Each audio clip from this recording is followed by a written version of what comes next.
All right, I think it's about time that we get these videos rolling because this is good. Wow. You know what? I'm just gonna roll with it. So yeah, welcome to the Elden Ring walkthrough. So what is the plan for this series? Very good question. This is gonna be a complete walkthrough of Elden Ring. Every quest line, every achievement, every ending, and I'll say like 99% of the items. I'm not picking every flower from every meadow, but short of that, just about every item in the game. This was not just delayed because I've been busy.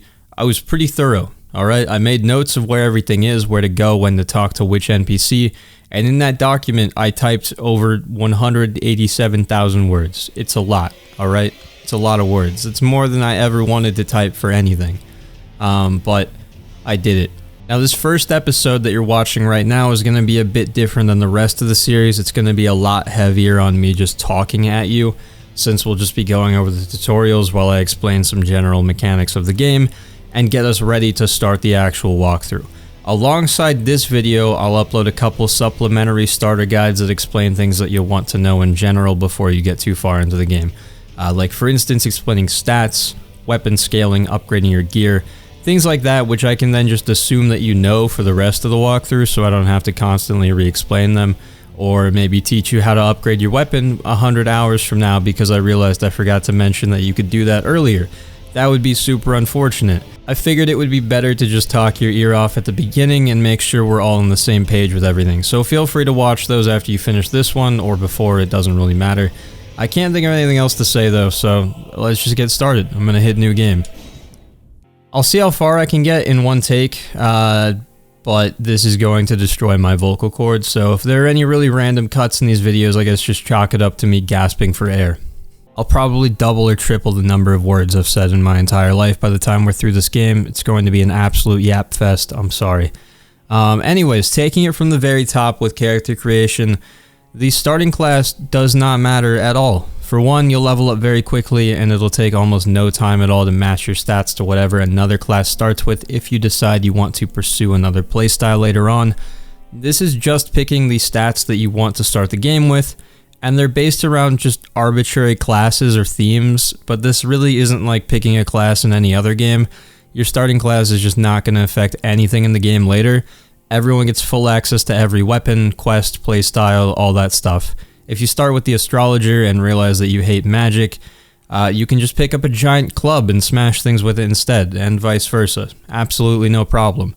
If you do know what build you want to do, go ahead and pick whichever class has the stats that will get you there the fastest. Otherwise, literally just pick whichever thing looks coolest or has the weapon that you would like to start the game with. Because at the end of the day, that's all that this really is. What do you want to be using for the first hour or two of the game?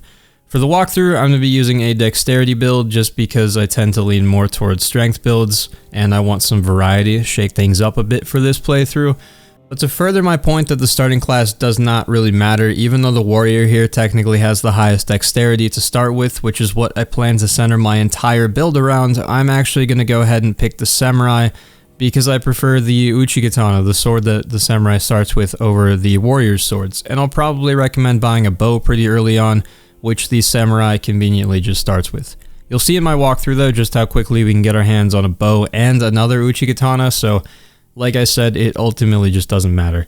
If you want a brief explanation of each stat, you can hit the help button at the bottom of the screen. I'm playing with an Xbox controller, so the buttons will look different for you if you're not on an Xbox, obviously, but I'm sure you can figure it out. Alright, I lied. You'll actually have to click Show Attributes first, and then try Help again, an explanation, and this will give you a nice little brief explanation of what all these stats are, what these crazy words mean. If you want even more in-depth explanations of the stats in this game, you can also check out the video I mentioned earlier that's in the description, and I will tell you more than you'll ever want to know about them. Also, on the topic of building your character, you can respec later, honestly not too far into the game either. I don't want to tell you what episode because I haven't decided exactly how I'll break up these videos, but by the end of the third major region of the game, you will be able to respec. I guess I should mention you cannot technically respec an infinite number of times, but you'll have like 18 opportunities per playthrough, which is more than you'll ever need. So you'll have plenty of chances to rearrange your stats if you want to. I'm going to go ahead and pick the samurai. Type A or B, just if you want to be male or female. I'm just gonna hit type A. This next screen is almost all aesthetics and will not affect your gameplay. You can also change the way your character looks even earlier than you can respec, so don't sweat it if you want something different later. The only thing that has any impact on gameplay here is your keepsake, but it is very minimal. These are all things that you can and will get later in the game. Some are consumable, some are not, and again, these are not even slightly important. I'm going to go ahead and explain all of them if you want to listen, but look at the golden seed, look at the stone sword key, flip a coin, and whichever one wins, that's what you should take. So we have the Crimson Amber Medallion. While this is equipped, your max HP is very slightly higher. Emphasis on slightly or very. Emphasis on it's not a lot, alright? This is what's called a talisman, something you can have equipped at all times to enhance your character, but like I said, this one is only very slightly raising your max HP. And early game, we only have one talisman slot, so putting something in that slot that doesn't really help very much is kind of silly. Lands Between Rune, we're going to find these all over the world. You consume it and it gives a small amount of runes, which are the currency you use to buy things and level up your character. You'll also get runes from literally every single thing you kill in this entire game, so this is not very valuable. I mean, it is, it's literally money, but it's not a lot of money. Next is the Golden Seed. This is one of the two things that I would recommend taking. Jumping ahead slightly here, but you have two types of flasks available to you in this game. We'll just say potions to make things easier. One is red and it refills your health when you drink it. The other is blue and it refills your focus points. Most games call it mana or magic something. Basically the resource you need to cast spells or use abilities. You'll have a total number of flasks that you can split between however many blue and red that you want at any point, depending on what kind of build you're going for and what arrangement of red and blue makes the most sense for you. But you start with 4 of them in total. The Golden Seed is used to increase how many flasks we have in total.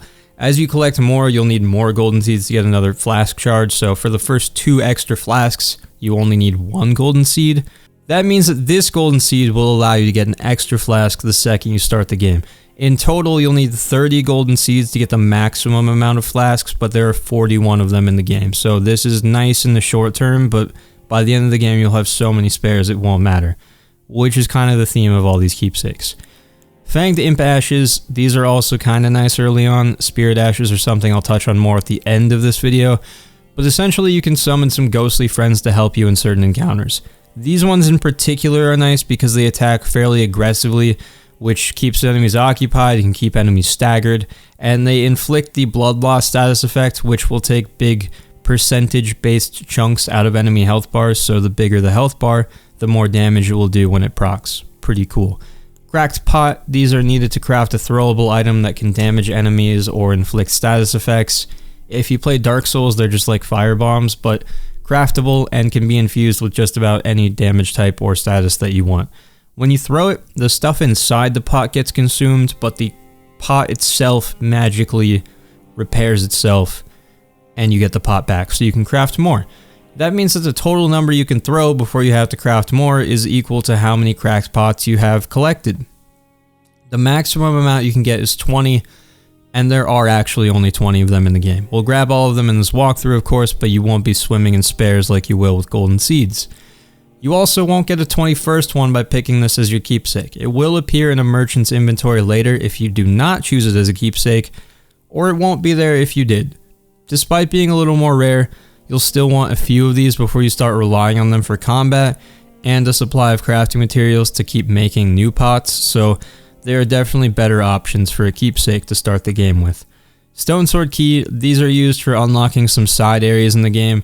There are way more in the game than you would need to unlock every door they go to, but it does take a bit to get a good stockpile of them, which means that it doesn't mean, even though there's a bunch of extras, it doesn't mean that you'll have the extras when you want them.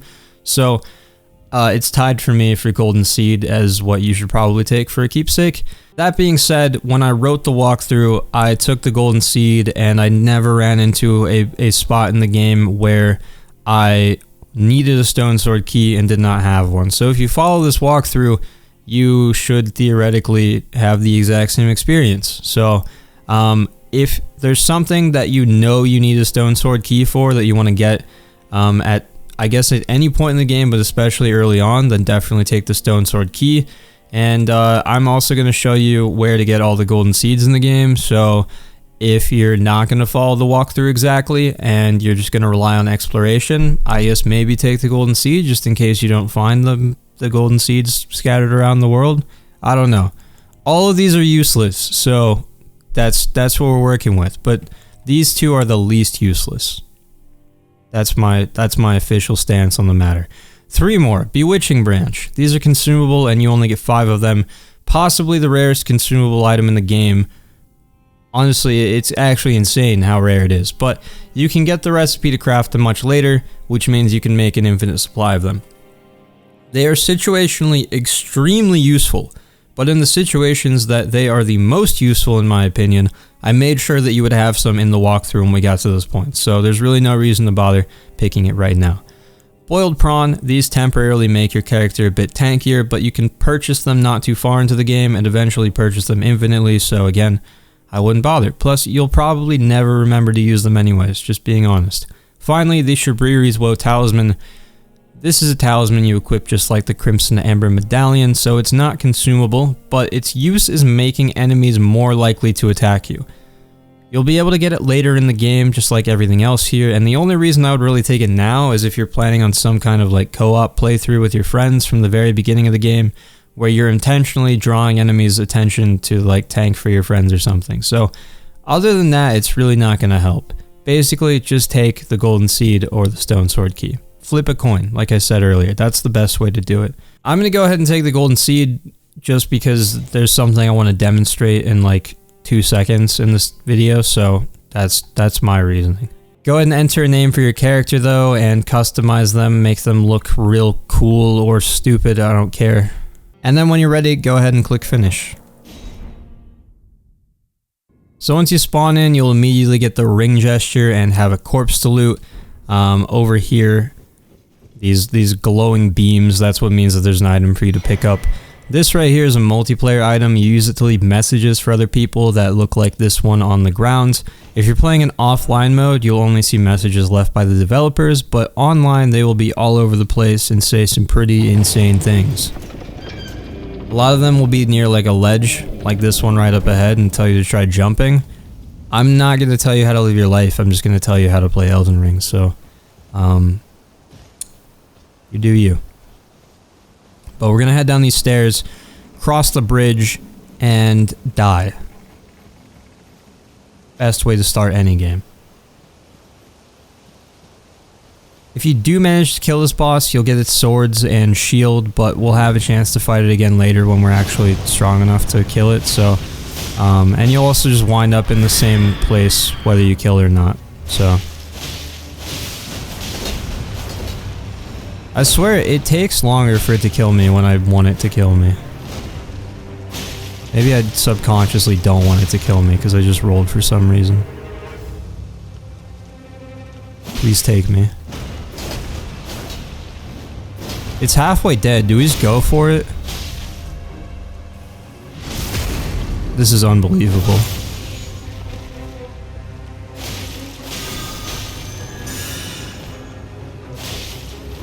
Wow, I almost had it. It's so dumb.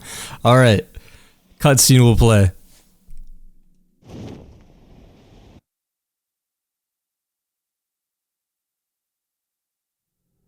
And another cutscene. Just to maximize the awkward silences in this video.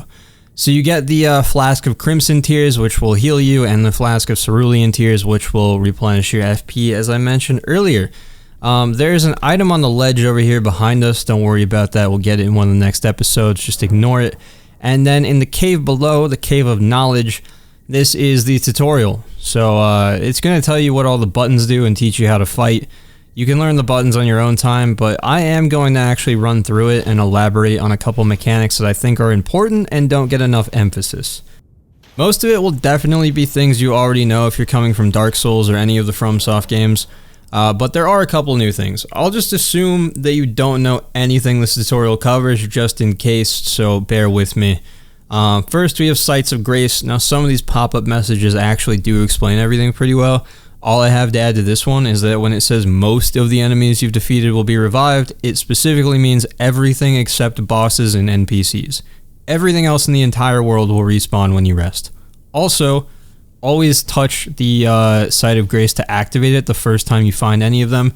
Touching it will not respawn anything, only resting it after you've touched it once will respawn enemies. But you will unlock it as a fast travel point for the future just by activating it like that, so always at least activate it even if you don't need to rest. If we do rest at this one, there is one option here called Flasks that's highlighted. Select that and we can add a charge to the flask because we started with a golden seed. If you didn't start with the golden seed, you won't be able to do this yet.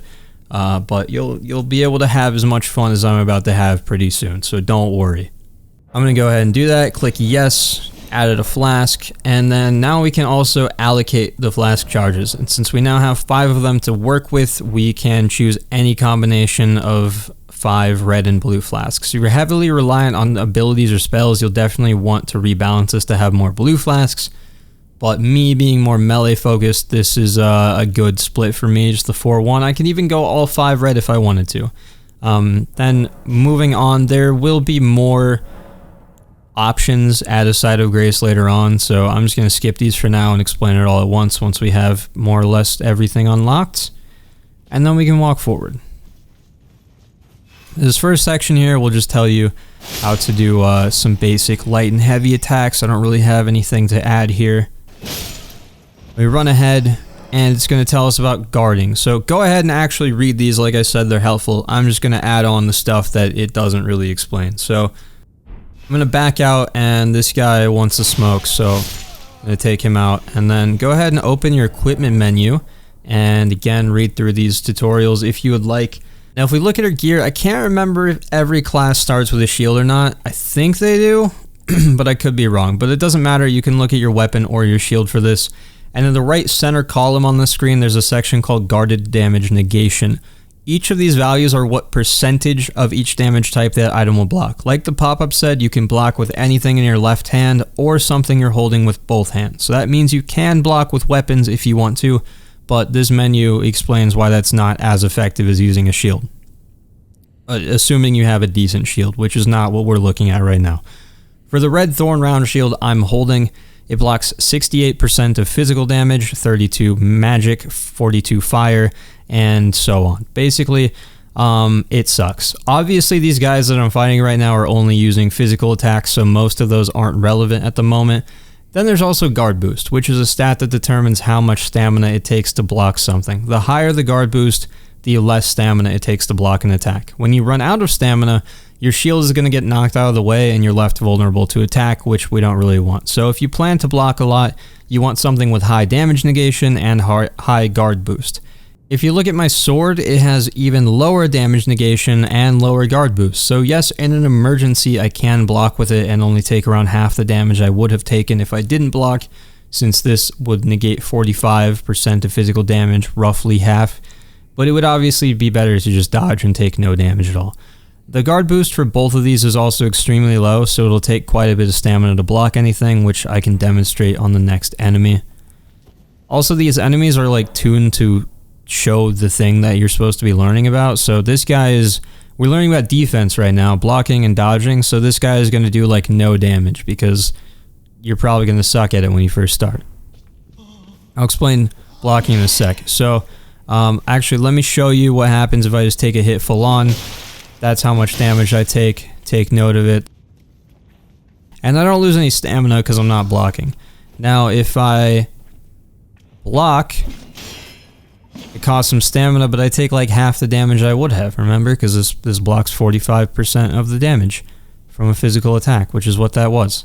Now, for dodging, I'm gonna need you to die. So, rolling and backstepping are your options for dodging. Rolling looks something like this, and backstepping looks something like this. Mind-blowing. Rolling can be used to reposition and get out of range of attacks, but it also gives you iframes or invincibility or invulnerability frames, whatever you want to call them. What that means is while you're in the rolling animation, for a certain number of frames in that animation, any incoming attack will just pass right through you and you won't be harmed. This means it's almost always better to roll into or through attacks than rolling away. not only will you be closer to an enemy after you finish rolling and in better position to counterattack, there are also a ton of enemies in this game with attacks that will punish you if you like to roll away, and just as many attacks that will flat out miss you if you're behind or extremely close to an enemy. A lot of enemies are really tall. They're just like massive creatures, and they'll just swing over your head if you're really close to them. There are 3, maybe 4 classifications of rolls depending on how you look at it, and they're dependent on a stat called equip load, which, as you might have guessed, is based on how much stuff you have equipped.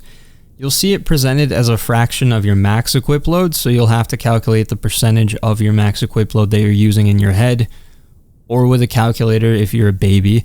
Not really though, because it'll just tell you right under that what the equip load breakpoint you're sitting at is, and that's the important part. So each tier of equip load will translate to a unique rolling animation. There's a light load under 30% equip load, which will translate to a fast roll. Between 30 and 70% is a medium load, which will translate to a medium roll. And between 70 and 100%, you'll be at a heavy load, which translates to a slow or fat roll. They all have slightly different names depending on who you ask, but it should be pretty obvious which one refers to what. Anything above 100% equip load and you won't be able to roll or backstep, so that's the 4th category if you want to count it. Now, any roll is made up of iframes that I already explained earlier, where you're actively rolling and immune to damage, and that is followed immediately by recovery frames, which is the second part of the rolling animation, where you're finishing the roll and standing back up. Until the recovery frames finish, you won't be able to perform any other action. You just need to wait until you're done rolling. The number of iframes and recovery frames the fast and medium roll have in Elden Ring is actually exactly the same. The only difference is how far you roll, both in total and how far you go specifically during the iframe portion of the roll. The slow roll, however, has 1 less iframe but double the recovery frames, so it's a lot harder to actually chain rolls together if you need to roll more than once. That's the big downside to that. Now, as long as you're either light or medium roll, you'll be fine, alright? That extra distance on the light roll does come in especially handy in very specific cases, but if you're brand new, you'll probably have to play for quite a while before you can actually really feel the difference between those two in practice. There's a very short list of attacks in this game where a light roll is the difference between dodging it or not dodging it versus a medium roll. So few, in fact, that there's only one coming to mind, and if you've played Elden Ring before, you know what it is. As far as backstepping goes, it does not give you any iframes, and the different equip loads just affect how long the recovery is when you land from backstepping. Backstepping does, however, give you a unique backstep attack based on the weapon you're using if you followed up immediately with a light attack, so keep that in mind, but don't actually rely on backstepping for dodging unless you're just trying to look cool, because let's be honest, it looks super clean when you pull it off, alright? If you do it in practice, you're just a master of spacing and timing. Nothing cooler than that, dude. I guess one more thing while we're on the topic of iframes, jumping does give you iframes, and actually quite a few of them, but they only apply to your character from the waist down, which makes jumping very effective for dodging attacks that cover the ground, or are really low, like a really low sweep, or maybe if an enemy stomps the ground and creates a tremor, jumping over it would be a totally valid counter. Anyway, back in the cave, moving on. There's going to be an enemy up above. We can just ignore him for now. Grab the flowers nearby, and you'll get a pop-up about materials. Anything you pick up is pretty hard to miss. The flowers or fruit or whatever plant it may be will always have a colorful glow to it, and you can just spam the pickup button as you walk by. There's no pickup animation that'll slow you down, no carry weight to worry about, no limited inventory space that you need to really worry about. So get used to hoarding any crafting materials you come across, because it'll just make your life easier later if you want to craft something without farming for materials first. Now, in the next room is another very important lesson. Wielding armaments. Shout out to FromSoft for actually almost explaining this mechanic after all these years. So two-handing a weapon boosts your effective strength by 50%. Louder for the people in the back, please. Effective strength is essentially what strength level the game is going to use to calculate any numbers your strength level might affect, like how much damage you do and what weapons you can wield. So if you hold your weapon with two hands, the game will think you have a 50% higher strength level than you actually do, and you will hit as hard as you would if you had a 50% higher strength level, as well as being able to wield weapons that require a 50% higher strength level. I'll demonstrate this in a second, but first we need to deal with the enemy ahead and the other part of this tutorial, which has to do with making your attacks more difficult to repel while two-handing. So, if I hit his shield, I'm already two-handing my sword, so if I hit his shield with both hands, it takes 1, 2, 3, 4 hits to break his guard. And despite being blocked, you notice I was still like swinging all the way through, right? It didn't look like the shield was really stopping me too much, or I wasn't glancing off of it. Now the weapon I'm holding is actually slowly building up the blood loss status effect, and if I don't give him a second to recover, I'll trigger a hemorrhage and he'll just explode and die. So it's an invisible meter that we can only see filling if it's being applied to us, so I kind of just have to wait for a second and you'll have to take my word for it. And we'll guess when he's okay again. Alright, so hopefully I've waited long enough and he's all good to go. So let's go in with one-handed attacks. So we got 1, 2, 3, 4, 5 it took, and I triggered the hemorrhage also. Beautiful. But as you notice, my sword was glancing off and it took 5 hits instead of 4 to break his guard. To my knowledge, there's no stat we can see in game that determines the likelihood of staggering when you hit a shield, or glancing off rather. All I know is you're more likely to glance off when you hit sturdier shields like the great shield that this enemy was using, and less likely to glance off when you're hitting a smaller shield or using a heavier attack with both hands. Now to demonstrate the effective strength thing, if I open my equipment menu again and look at my stats over there on the far right, I have 12 strength, and my weapon does, if you look in the middle under attack power, 115 plus 18 damage. I'll explain scaling more in depth in another video, one I think I mentioned earlier. I don't know, it's been a while now. But for now, just know that it refers to how much extra damage you get from leveling certain stats. The higher the scaling rating, the more extra damage the weapon does.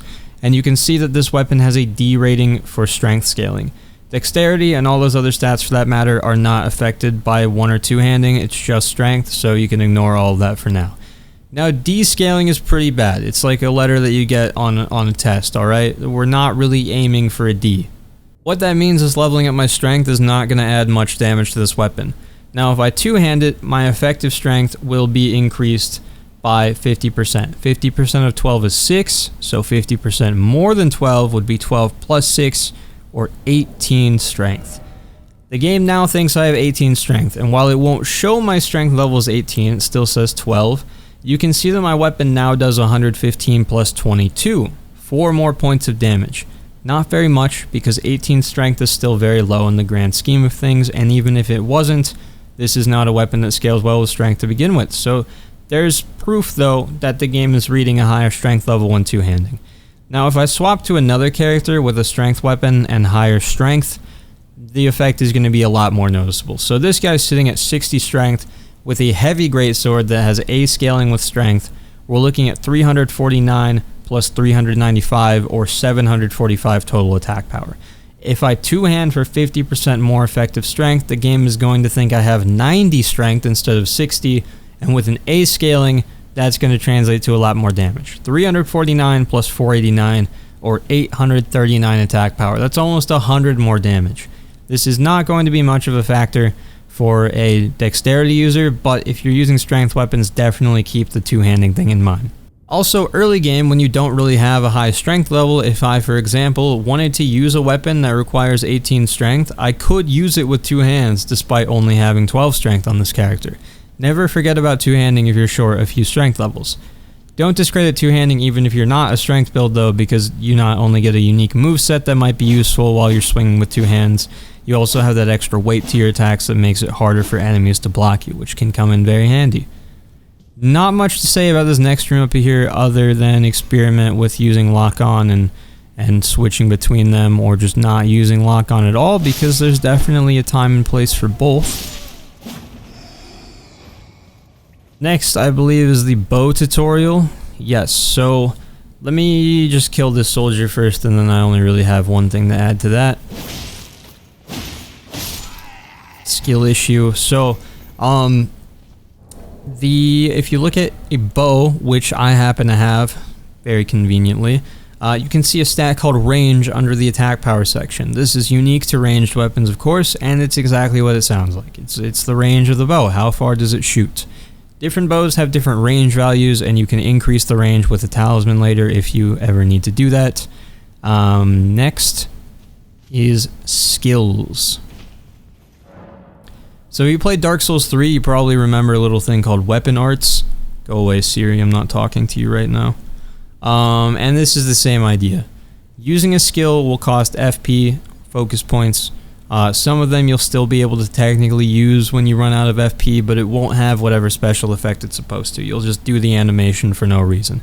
You can switch the skill on most weapons using the Ash of War system. Again, I have a separate video on that. Keep in mind that shields can also have skills built into them, and parry counts as a skill. So if you have a shield in your offhand with parry, the skill button will trigger the skill of whatever's in your offhand. So make sure to two-hand your weapon before you try to use its skill. Or you can actually swap out the parry for the ability to use your main hand's weapon skill even when you have your shield out, which is very, very handy. So if I'm two-handing right now, so if I use my skill, it's called Unsheath or something on the katana, versus actually you can see on the above my items down there in the bottom left, if I have my bow out in my left hand, Mighty Shot is the skill on that. If I have my shield out, it's parry. If I have my weapon two-handed, it's Unsheath. So you can see what skill you're about to use right there. Up ahead, crouching is pretty self-explanatory, so I'll just let you read that. There is like some amount of stealth mechanic in this game. It's not like something you're going to use very often, but lots of like common sense things that you would think would make you more stealthy will make you more stealthy, like crouching or being in tall grass, stuff like that. Get up behind an enemy, you can do a backstab for a nice little crit. And next we have stance breaking. Very similar to guard breaking, but without the enemy trying to block. Stance breaking is just completely overwhelming the enemy in every sense of the word. So like the tutorial says, charged heavy attacks and jump attacks will do more stance damage, but you should know that every hit will do some stance damage, so it's more a matter of attacking relentlessly. Best case scenario, you spam jump and heavy attacks, but that's not always possible. Most enemies can be stance broken, including bosses. You actually saw me do it to that tutorial boss earlier, and most of the time it'll leave them stunned and vulnerable to a crit, which again you saw me do earlier in the video. If you played Sekiro, you can think of this the same way as the posture gauge. Like I said, most of this stuff will feel pretty similar and intuitive if you played other FromSoft games. But yeah. Hit this guy with a charged heavy attack. Get that nice sound cue. He goes down to his knees. We can get the crit. Good stuff. Stakes America, these are alternate spawn points, so sometimes you just won't notice them when you pass them, but that's fine. You don't have to interact with it like a grace to use it. If you die near one, you can just choose to respawn there or at the last grace that you rested at. 99% of the time, even if you didn't see where the stake was, it'll probably be more convenient to spawn there. So you can pretty much just trust it and spawn there, unless you do want to go back to a grace for some specific reason. Their main purpose, though, is essentially just to remove the need to run back to a boss from the grace after every failed attempt. Now finally, for new combat mechanics, we have something called Godric is what I was about to say. Guard counters. Now these are a godsend if you're using a shield and complete the holy trinity of things that break enemy stances quickly. Charged heavies, jump attacks, and guard counters. After you block anything, even arrows, you can immediately follow up with a heavy attack to do a guard counter. The animation is fairly quick, but you want to make sure that the enemy isn't still going through with like a long combo of attacks. Otherwise it's easy to trade damage, which is not ideal. So remember when we were trying to break the guard of that great shield guy with one-handed attacks earlier and our weapon was glancing off his shield? That's what you want the enemy to be doing to you before it's safe to commit to a guard counter. So if you're blocking and the enemy glances off your shield, you should have time to land the guard counter. If they're not glancing off your shield and they're just like smoothly chaining attacks like we were when we were swinging at him with two hands, then you might want to hold up and make sure that they're actually done attacking before you commit to it so you don't take unnecessary damage. But let's demonstrate that here. Guard counter, did a ton of stance damage. He got stunned. We hit him with a crit. That's GG. That boss is actually super hard. Alright, I know I made that look easy, but it's not like that. After you kill him, if you can, you might have to return the game. Run ahead, grab the strength gesture right here, and then you can just drop down to get back to where we started. If you want to accrue more knowledge, you could run through the Cave of Knowledge again, I guess, and just reflect on your time in there, but there's really no need to do that. Now, this tree right here upsets me. It makes me very angry. Every other tree that looks like this in the game will have a golden seed under it, so you'd think like, hey, this would be a cool opportunity to teach the player that they should go check these trees for golden seeds, but that one's just there for some reason. I don't know.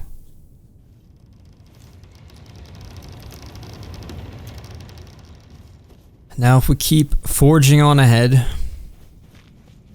grab another side of grace, I'll go ahead and rest. I don't know if I mentioned this earlier, it's pretty easy to figure out, but resting will replenish your flasks. So if I rest again, I have all my flasks again. Very cool. Now this fog wall here is important. The gold fog in the game is what signifies the entrance to a boss fight like we just saw a second ago, but this white fog will always have an imp statue like this somewhere nearby, which is where you put those stone sword keys that we could have taken for our keepsake. Usually one of the imps will have one stone sword key sticking out of its forehead, but some will be like this and actually require two stone sword keys, one for each of the imps to actually activate. Now this one in particular is going to open up a dungeon that is way harder than all of the other stuff around here. So unless you know what's down there and know that you need it early, I would definitely hold off on that for right now. We'll come back to it later in the walkthrough, but I'm going to wait for now. I can loot this corpse right here. We're going to get a couple more multiplayer items up ahead. These are also multiplayer items, so I'll just explain all of it at once in just a second. But then we can take the elevator up.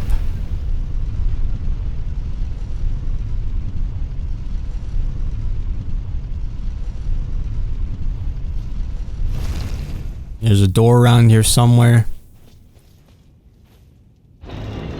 Open that, and welcome to Limgrave. This is going to be the first zone that we cover in the walkthrough. Touch the site of grace.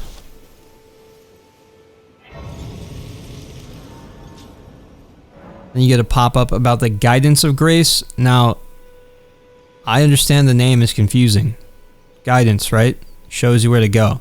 This is the one mechanic in this game that you must absolutely ignore. This will point you in the direction of continuing the main story. Basically points you towards the final boss, right? Not where you should actually go next. If you follow the guidance beams, you will very, very quickly get to places that you're just not strong enough to tackle. And that's not cool. You're going to be like, I don't understand what's happening. Am I bad?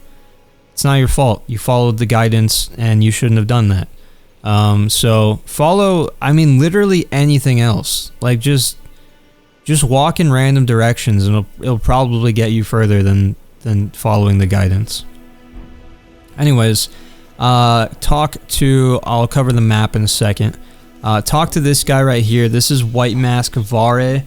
He has a quest line, and the way all of the NPC quest lines in these games work is we'll meet NPCs at various points in the world, and we're just going to spam the talk button to talk to them, and you can actually listen to them if you want. I'm going to skip through it, but we're going to exhaust all of their dialogue, alright? Until they are repeating whatever the last thing they said was. You just want to keep hitting the talk button. So I think he's done. I was paying attention to what I was saying. He's calling me maidenless. It's still as true as it was when the game came out, but you know. Now we can drop down here to find a summoning pool and examine that once, and we get the summoning pool tutorial. Close that. We also got the small golden effigy, and we can examine it one more time if you want to, but let me first explain how it works, and all of the multiplayer items for that matter. So the gist of multiplayer is if you want to co-op, you'll summon phantoms into your world by interacting with summon signs on the ground. If you want to help someone else, then you drop a summon sign and then they will pick it up if they want your help. There's also PvP where you can either summon or allow yourself to be summoned as a red phantom, which is hostile and can fight the host of the world that they're in. There are also invasions, which are where if you're playing online, other players can forcefully invade your world as a red phantom to try to kill you. There is more nuance to multiplayer, such as the range of levels that can summon each other. Both player level and weapon upgrade level get factored into that. What items can be traded between players, all that kind of stuff. So if you're interested in multiplayer, definitely look into that more on your own, but I wanted to at least give context to what some of these items are instead of just saying, oh, that's just for multiplayer. So let me crack open my inventory here. We have the Tarnished Furled Finger. This will actually drop that summon sign that I just mentioned right at your feet, and players near your level and weapon level will be able to see it in their world in the same place that you dropped it if they're playing online. So if I drop it right here on this rock in my world and someone else wants to summon me, they're actually going to see it by this rock in their world. Next, the small golden effigy will send that sign to one of those summoning pools that we just found down here. Since the world is huge, there are summoning pools like these that are scattered around that signs can congregate around to make them easier to find. So if you interact with a summoning pool, you'll actually activate it, and once activated, you cannot turn it off. From that moment on, if you use the small golden effigy, your sign will appear at every summoning pool you've ever activated. So players struggling near any of those areas can summon you for help. Do not activate a summoning pool unless you're willing to be summoned there in the future when you use the small golden effigy. If you get summoned and want to go home, or you summon someone and want them to leave your world, you can use this finger severer. This only works for friendly co-op phantoms though, not invaders. If you get invaded, you're out of luck, I'm sorry. And then lastly, the Tarnished Wizened Finger, or Wizened Finger. I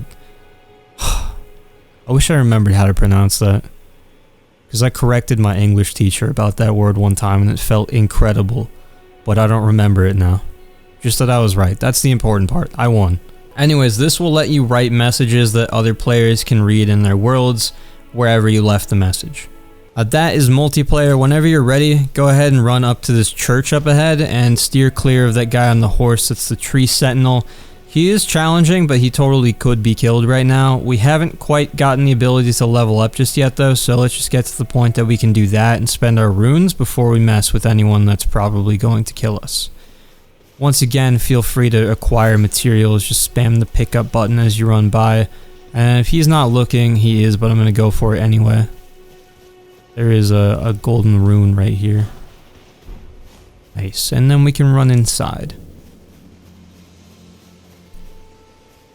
Grab the grace, and up ahead, speak to this guy that looks kind of like Santa Claus. This is Merchant Kale.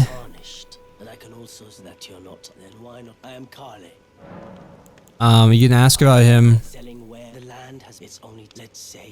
and then ask for recommendation. He's going to tell you to buy a crafting kit, which I would agree with. So I'm going to go ahead and grab that. It costs 300 runes.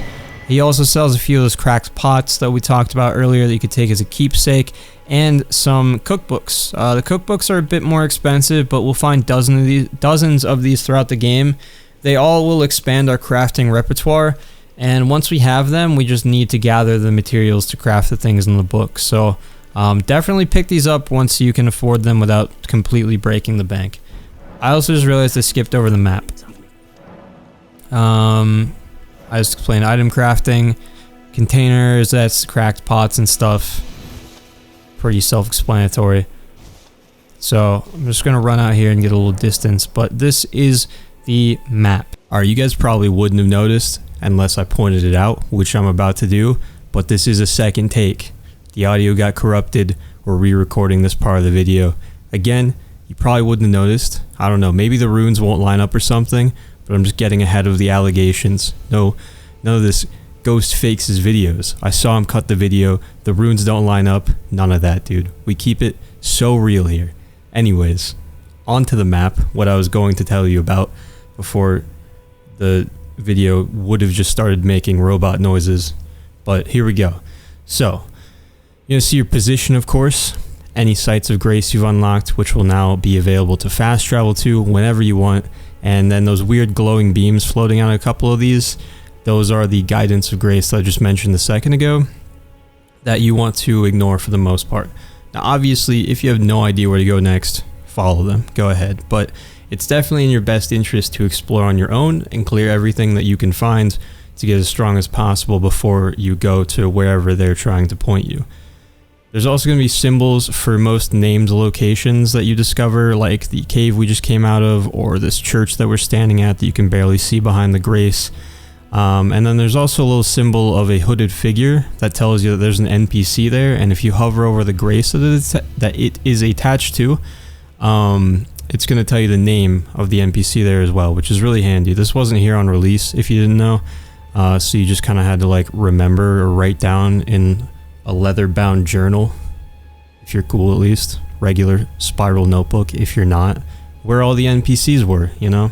So that sucked.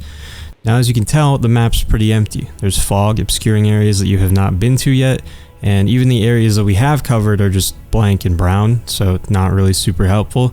The only thing you'll be able to see are some main roads, and then this little symbol right here, just on the edge of the fog. So whenever you get to a new area, you want to track down and grab the map fragment for that area as soon as possible, and the map fragment's location is always going to be marked by this symbol here.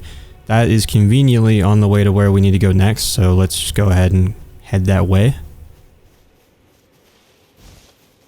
There's also a smithing stone right here on an anvil for weapon reinforcement that you can grab. While we're on this topic, the plan for the next video is to run around and grab a ton of upgrade materials, and the route I planned requires absolutely zero combat.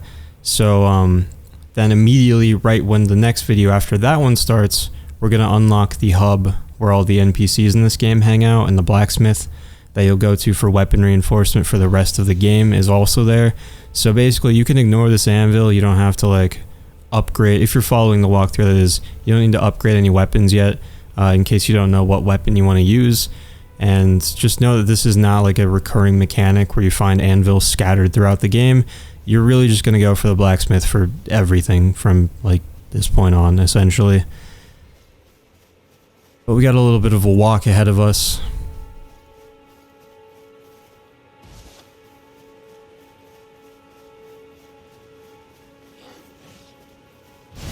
Take this guy out.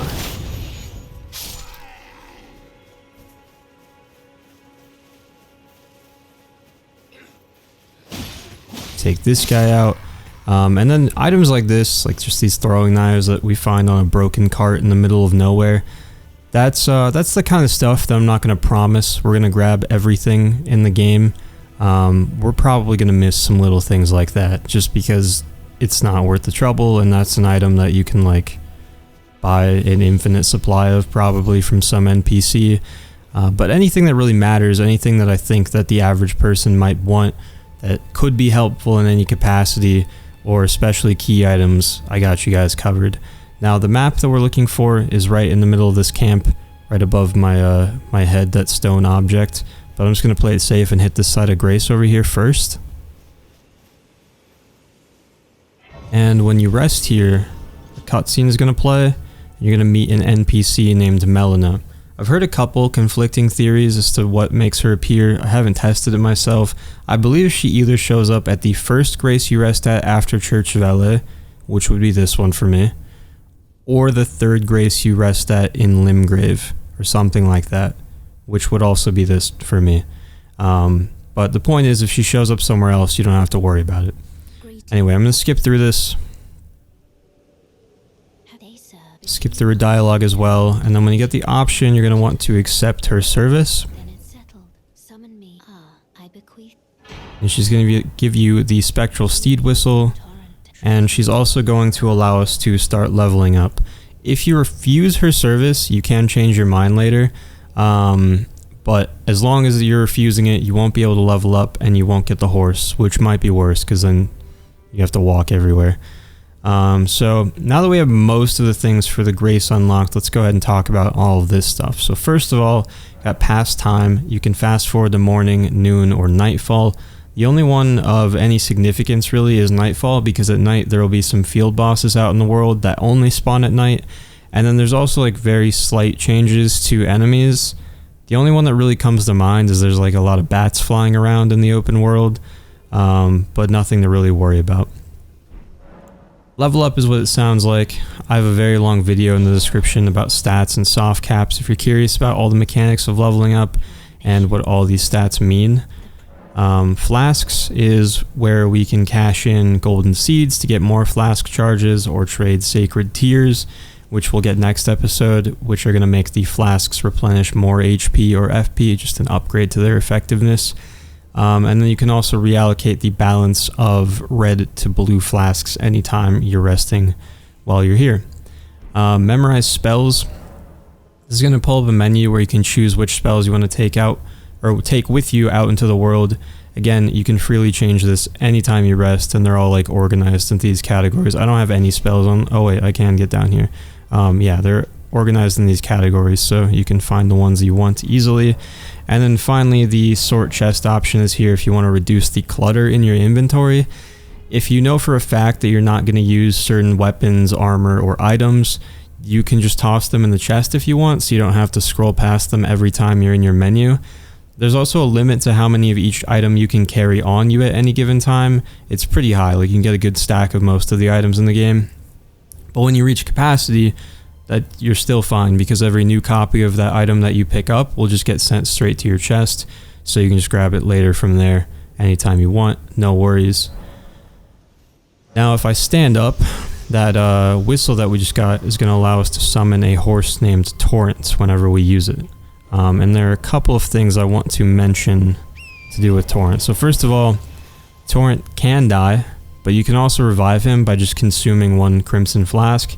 And by consume, I mean like the equivalent of drinking one flask. It'll refill when you rest again. It doesn't like disappear forever. So Torrent is basically free to revive.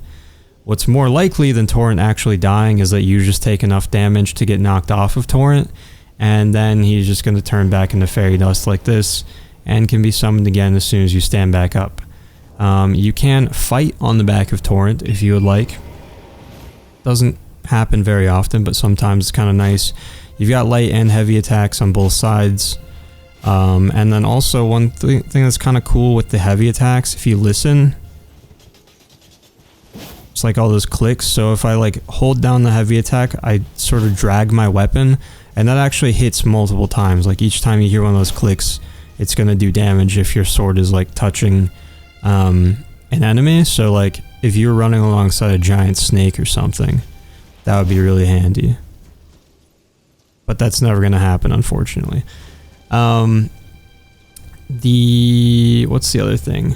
Oh, and then if you're moving and you dismount, you're going to like jump off of Torrent, and you can just like set yourself up. You don't have to do like a jump input. You automatically just like get some air if you hit the dismount button while you're moving, and then you can just go right into a heavy attack or something and do a jumping attack. And if you didn't know, you do more stance damage to enemies that are like unaware of you. So like if you just, you know, get the jump on them, surprise them, your first attack is going to do more stance damage. So it's really easy, especially if you sneak up on something and do like a charged heavy, to knock them down.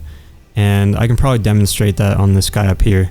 But the point is, jumping attacks do extra stance damage, right? Like we covered a little bit earlier. So if you're out in the open world and you see an enemy, you can like kind of run up on them really quickly with Torrent, close the distance, dismount with that midair dismount, and go straight into a jumping attack and get a ton of stance damage. So it's like a really effective way to engage in a fight while you're out in the open world that I use pretty often. And then the other thing I want to touch on real quick before we move into this camp is these pouches right here. So these are essentially a second hotbar separate from your main hotbar. Your main hotbar, of course, you equip things right here in your equipment menu, and then you scroll through them down on the D-pad over here. But by holding Y or triangle on the PlayStation, you can access pouches here. You get 4 of them. As you can see in this menu, each one of these 4 is bound to a certain arrow key on your D-pad. And so you can hotkey 4 items that can be used by hitting that specific button. This all comes down to personal preference, but for me personally, I don't like to have anything except my flasks on my main hotbar, because if I'm in the middle of a fight and need to heal in an emergency, I don't want to scroll past a bunch of garbage to find my heals. But there are still items that you'll use all the time, and so they're convenient to keep in something like the pouch, so you don't have to dig through your inventory to find it. I like to throw things like the Spectral Steed Whistle on here so I can just summon Torrent with the press of a button. I'll usually put like some kind of light source like a lantern or torch. And then there's another type of flask that we'll unlock here in a couple of episodes as well that I like to put on here. So I'm going to go ahead and equip Torrent since that's the only thing I have right now that's relevant. But anyway, let's sneak over here and grab the map. And if I sneak up behind this guy and do a charged heavy attack, you should be able to see what I was just talking about. I'm guessing he'll go down. Yep. So, same idea if I were to do a jumping attack. And then the other thing I mentioned with like the crouching tutorial earlier, that anything that seems like it might make your character more sneaky probably will. So like I'm getting super close to that guy and he's not seeing me because I am crouching, I'm in tall plants right now, it is nighttime. All of those things are going to make me a little more sneaky, so the stealth is actually pretty strong, I'm not going to lie. Make sure he doesn't see you though, because that guy has a horn and he'll alert other people if he catches you. But yeah, we grabbed that map fragment. A new map has been found, Limgrave West, and as you can see, we have a ton more detail here, so the map is actually somewhat useful. Now that you've grabbed that, we're going to go ahead and fast travel back to the church. You might have noticed that when we spoke to Melina, when she appeared, it automatically fast forwarded the time to night. If it's not nighttime, go ahead and pass the time to night by resting at a grace like I just showed you how to do. But if you come here at nighttime, you're going to see this NPC spawn in. So you want to talk to her, tell her that you can summon Torrent, and then she's going to give you the Spirit Bell and the Lone Wolf Ashes to try it out with. I'm pretty sure she gives you the bell either way, but if you decided to be stubborn and she did not give you the bell, then you can just buy it at Round Table Hold, which we'll gain access to in one of the next couple episodes. But like I said, I think she'll give it to you either way, but if not, you can buy it pretty soon. So, this bell is going to allow us to summon Spirit Ashes. If I find them in my inventory, the Lone Wolf Ashes, I can't use them right now. They're like grayed out. And you might also have the Fanged Imp Ashes here if you chose that as a keepsake in character creation, by the way. But these spirits will usually cost a good bit of FP to summon, and they're just going to fight alongside you until all the enemies in the area you summon them in are dead. If the area that you summon them in is a boss arena, then they'll fight with you until the boss dies, or until they die. But like I said, you'll notice that they're grayed out right now, and that's because their summoning is restricted to certain areas. When you can summon them, you'll notice if you look above my, whatever this thing in the bottom left corner is called, you see this little archway pop up. So that means that you can summon them now, and if I go into my inventory, sure enough, I can use them. So they can be used in pretty much every boss fight and will persist until they get killed or the boss dies, like I said, whichever comes first. And if you leave the area that you summon them in and start wandering into a place that they can't be summoned, they'll start to flicker a bit, and if you keep going further, they'll just despawn. You also can't use them when you're in multiplayer. You can either summon them or other players. Once you have that bell though, that you can just leave it in your inventory and forget about it. Instead, to summon them, do what I just did. Go find the specific ash you want to summon, and then your character will just automatically use the bell to summon them. And whatever my favorite summon is, whatever I use by far the most, usually ends up in my pouch as well, just because it's convenient if I'm going for the same one every time, because there's going to be a lot of Spirit Ashes that we collect by the end of the game, and it's just kind of annoying to scroll through them every time. Now, how do I put this? This is a very controversial mechanic for some reason. And that reason is that there are a lot of elitist psychos that play these games, and it's very important to them that you play the game the way that they want you to play it. So essentially, if I try to explain this, essentially what happens is at some point in these people's lives, they hear that Dark Souls or Elden Ring is really hard. And then when they beat it, they of course get this superiority complex, And then maybe they beat it again, and this time they might do it with like an off-meta build or weapon, and then they ascend even further, in their own mind, of course. Then they do it again, and I know what you're thinking. How could anybody beat this game 3 times? It's impossible, right? Believe it or not, it happens, but it doesn't even stop there. See, this time they do it, and they don't summon any spirit ashes or NPCs or players or anything to help them. Solo the entire game. And naturally, this propels their delusions to just incomprehensible heights, and they've essentially convinced themselves that they are godlike figures that reside in a completely different plane of existence than you and I. And from this ascended, incorporeal plane that they now reside in, they look down upon us with disgust when we try to have fun playing this video game that we purchased for roughly $60 plus tax. I saw a video on Twitter the other day of a proud father recording his 7-year-old son beating the hardest boss in this game, and there were real life adult humans in the replies saying it didn't count because he summoned and used an OP weapon. My brother in Christ, he is 7. Personally, I would say just like have fun, you know? I know that's a hot take. It's a video game. So I think you should probably just enjoy it. We all have to go to work or school or something in the morning when we wake up tomorrow, so like, I kind of just want to watch a pack of ghost wolves tear my enemies to pieces while I have the opportunity to do so. It's a crazy thought, I know. With that being said, yes, the summons make the game a lot easier. If you want more of a challenge, don't summon. If you're struggling and you don't want to be struggling, then summon. It's really that simple. For this walkthrough, I'm probably going to summon outside of boss fights when I can to speed up just killing fodder enemies, but I won't be summoning for any bosses just because I want to explain the boss mechanics to you guys, and it adds too much randomness when the boss is constantly switching focus between me and some phantoms, but that doesn't mean that you should feel the need to solo the fights too, because it literally does not matter. Just do whatever is most fun. Does that mean I'm going to over-explain almost every boss fight in the game because half of them just get stun-locked by summons anyway, so they'll die before you have to worry about half of their moveset if you do summon? Yes, probably. But that's just how it is sometimes. I wrote this guide using a standard affinity battle axe, no buffs, no spells, no summons, to almost guarantee that whatever you were using in your game would be stronger than what I had, so whatever I told you would be valid regardless of your build. You can play like I did if you want, but feel free to add on any amount of extra help you want. It is a video game at the end of the day. Who cares? Just have some fun with it. Anyway, that's going to do it for this first episode. Sorry it was pretty slow, had to talk a lot, but I wanted to run through everything just in case you're brand new to the game. Didn't want to make any assumptions about what people know or don't know.